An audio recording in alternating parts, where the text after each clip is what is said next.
All right, welcome back everybody to Whiskey Wonders, and I hope you all had a great weekend. And I don't know, maybe you're ready to get back to work. I'm not, though. I definitely don't think I am.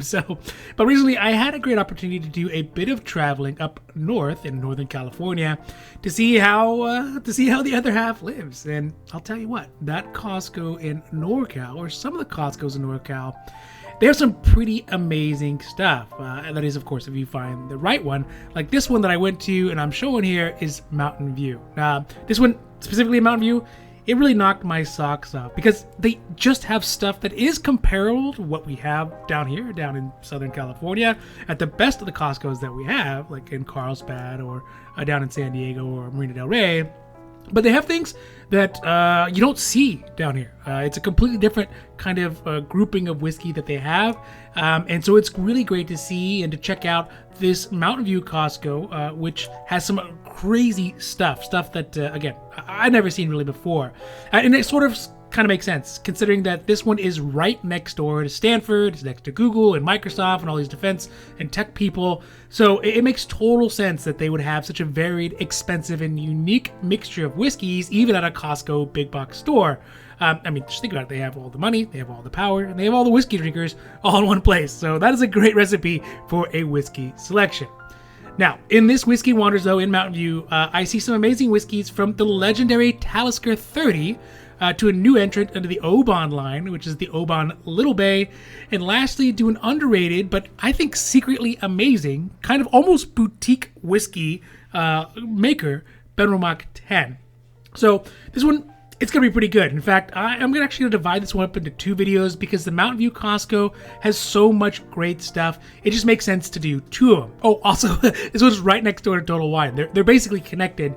So, it's got two of my favorite whiskey abodes in the same spot. So I think for future reference, as I go up to Northern California, I'm almost always going to hit this Mountain View and the Total Wine next to it because, again, the selection was amazing here. Now, before we get to it though, I want to say, first of all, thank you so much to all of you who watch these videos and increasingly are becoming part of this small but growing whiskey community. And you know what? It's awesome to see your comments and just, I love making these videos. I mean, every day it seems that making these videos become more and more part of my favorite parts of the day. So again, thank you all so much. Also, if you do like these videos, if you find them interesting, please don't forget to like and subscribe.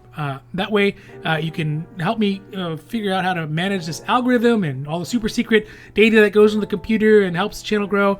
I would really appreciate it. Now, with that being said, let's get down to it. So let's talk about this first whiskey that caught my eye, which is one of the newest versions out of the distillery Oban. And usually, it is most well known for the sort of flagship whiskey, the Oban 14. It's the one that got the seagull on the front of it, and it's notoriously briny and oceany flavored. But this one is the Oban Little Bay, and it's meant to be more of an experimentation with different types of barrels and aged whiskeys to purportedly allow Oban to play with the favorite palate. And again, according to Oban, gives them more flexibility with how they can make great tasting whiskeys outside of their traditional quote-unquote kind of Oban flavor box. Now, the word Oban is in fact actually a Gaelic word, which also means little bay. So it's sort of saying like little bay, Oban, little bay, or au jus sauce, which would be also French for sauce, so it's au jus sauce. But with semantics aside, the Oban Little Bay uses three different types of cask-aged whiskey. Initially with first fill oak X sherry casks, then refill casks with new oak cask ends, and then finally refill American oaks hogsheads, which are smaller casks. Now, according to Oban again, the smaller casks allow for more contact with the barrels that increases the intensity of the flavor. And it turns out that Oban actually is one of the oldest distilleries in Scotland, as well as one of the smallest, which I guess is sort of something to brag about. It sort of makes sense. And this Little Bay is it's a single malt, and it uses 100% malted barley from the local area around the Oban facility. So sort of a farm to fork style of whiskey. Now, the price that we see here at Costco is set at $78.99, which is the lowest that I could find out of the three major liquor peddlers. So in comparison to Total Wine, who has it at the highest price at $97.99, or in comparison to Bevmo, who is the next lowest at $89.99. So that means that if you do end up picking this up at Costco, you end up saving $11 in cash or 12.22% over the BevMo prices. Now, the ABV on the Oban is set at 43.5%, so it's a bit lower on the lower side. And the tasting notes mention that it has flavors like sweet caramel, cake batter, light briny flavor, and a faint hint of smoke, which I don't know about you, but it sounds pretty good to me. Now, you know what? At this point, I'm sort of kind of regretting not picking any of this up when I saw it. Now, the reviews on the Oban Little Bay are very, very good, set at 91 points. But also, it sort of makes sense considering that the price of the normal Oban 14, which I do like for sure, is about $10 less than this Little Bay, and it has an age statement, which the Little Bay does not have an age statement. I think it's more banking on its colorful flavors, really instead of the age kind of maturity that you oftentimes pay more money for. So the reviews are good on it, and for me, well, now looking at it, look at the rating, look at all the scores and the tasting notes, I should have picked some up. I really should have. I think when I was there, I just assumed that there would be more whenever I got back to SoCal, so I could pick some up then, but it turns out, unfortunately, there is not. So I think next time I see this, I will probably pick up 2 of them. Now, the next whiskey that I saw was one that got me pretty excited because of its storied past, because of its relative rarity, and it's something that you don't usually see at a big box store like Costco very often. In fact, I don't think I've ever seen this one at any of the ones, at least in Southern California, which is this Talisker 30. Now, think about a whiskey like this. The thing is that it's not so outlandishly expensive that only the Sultan of Brunei can afford it, but it's also not really the type of whiskey that you buy for yourself. I feel like it's either bought for you when something important happens in your life, or it's gifted by a friend or a family member or a business partner to show their appreciation of your work and that kind of stuff. But so I don't think that most people probably end up buying this for themselves. But needless to say, it is a whiskey that is notoriously special. I mean, it's mentioned in a poem by the famous Robert Louis Stevenson in his Scotsman's Return from Abroad. So it's got to be something, there's got to be a there, right? Now, obviously, the Talisker 30 has an age statement of 30 years and is a single malt from the Isle of Skye. And just look at it. It is something that is beautiful. The bottle is beautiful. The box is beautiful. The whiskey is beautiful. I'm sure everything about it is beautiful, except for the price. So let's talk about the painful part of this one, which again is the price. Here at Costco, you can see the price is set at $799.99, which is, yeah, it's a lot of money. But at least it doesn't have a comma in it, right? And realistically, if you drink it in drips and drops over time, the enjoyment you could potentially get out of it would probably maybe be worth the total cost that you're paying for it. It's inflation and expansion and all that kind of stuff, and the supply and demand, etc., etc. So I don't know if this is me trying to convince myself it's worth it, but here at Costco, the price is quote unquote reasonable, especially considering if you were to buy it at BevMo, which is the highest out of the 3, which would be at $999.99, which is about $100 more than what you would pay if you got it at Total Wine, which has at $819.99. So if you do end up doing a good enough job convincing the other financial stakeholders in your household that the Talisker 30 is a good buy, then you would at least be saving around $20 in cash over the Total Wine price, or around 2.44%. Now, the ABV on the Talisker 30 is a husky 48.5%, so it's got some kick to it. In the tasting notes on it, mention caramel, struck match, old oak, vanilla, white pepper, a hint of clove, and on the tail end, complexity and a flavor of old library books, which I think is fleeting in today's generation. But I remember as a kid going to the library and really enjoying smelling the books. That's kind of weird, but it's nice to have. Which, again, this is exactly what you would expect from a Talisker 30 or something the like of it.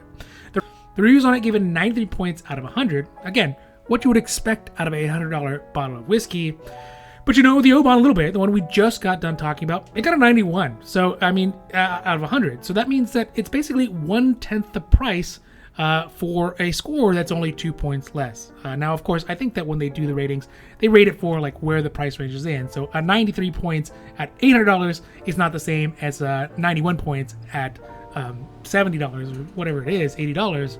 But you see my point that, if you're really going for something that's going to appease the senses and the whiskey gods and you're on a budget, it may make more sense to get 10 bottles of the Oban Little Bay than to get 1 bottle of the Talisker.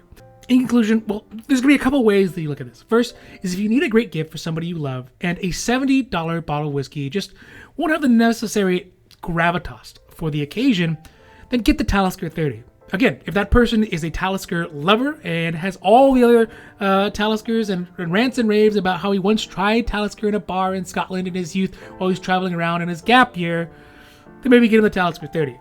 But if it's just for yourself and you want to get a scotch that will wow you, there are tons of other great scotches that you can get for prices that are considerably lower. They may not have the hype, but they could still be great. So it'd save you a bit of money, and you can still have an enjoyable scotch. So if I had more money than God, I'd definitely buy this one. But for this one, unfortunately, it's a pass. All right, so let's talk about the last whiskey, which I'm going to talk about from this Mountain View Part 1 video, which is this Benromach 10. And despite it seeming a bit whimsical in its bottle design, at least for me, and being a relatively unknown label, again, for me, it's not something I had seen before, I actually did end up picking one of these up. Now, the Benromach 10 is aged 10 years in casks that are composed of 80% ex-bourbon and 20% sherry casks. And then for the last year, it's stored in just pure 100% sherry casks to round out the flavor. This is the youngest age statement that is offered in the Benromach line. And the company says that this specific line of scotch was designed to have a flavor reminiscent of what you would have gotten pre-1960 from Speyside Scotch, also with a little bit of peat added to it. Now, the cost here at Costco is set at a very reasonable $35.99. I mean, especially coming off those lofty prices from the Talisker, and even the Little Bay, I guess, for that matter, it's still twice as much.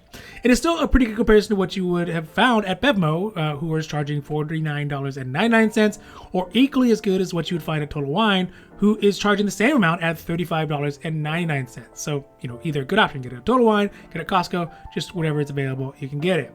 This also means that the cash savings and the percentage savings over the Total Wine price from Costco is going to be a big fat goose egg. It's 0. The ABV on the Benromach 10 is at 43%. So it's a bit on the light side, but this could actually be a good thing considering the delicate flavors that are mentioned in the tasting notes that could be overpowered by an overbearing alcoholiness. The tasting notes mention that it has flavors of sweet smoke, malt, vanilla, dry sherry, toffee, smoked barley, ginger, and peaches, which I can attest because I did end up trying some of this very recently. It has a very light but pleasant flavor, something that you could be drinking on a hot summer day, for example, or maybe poolside at the pool, or at a horse race, or on a boat, or a beach, something like that. The reviews on it gave it an 87.75 points out of 100, which is pretty good. In fact, very good considering the price range. And so for me, it was one that I actually did decide to pick up just because it got a good score online when I did a quick Google.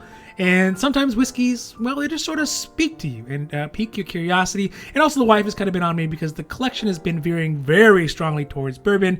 I need to add a little bit of scotch to the collection to round out the palate. So I'm glad I got it because it's a great everyday drinker that I have now thrown into my repertoire of daily sippers. All right, so that's it for today's Whiskey Wanders in Mountain View in NorCal. That's next to Stanford, so it's that little kind of Bay Area.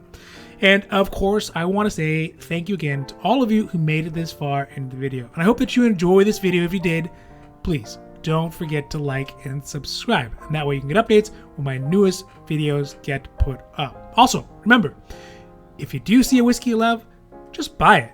Because if you don't, somebody else will, and it might even be me. So that's it for today. Have a great rest of your day. I'm out, and adios.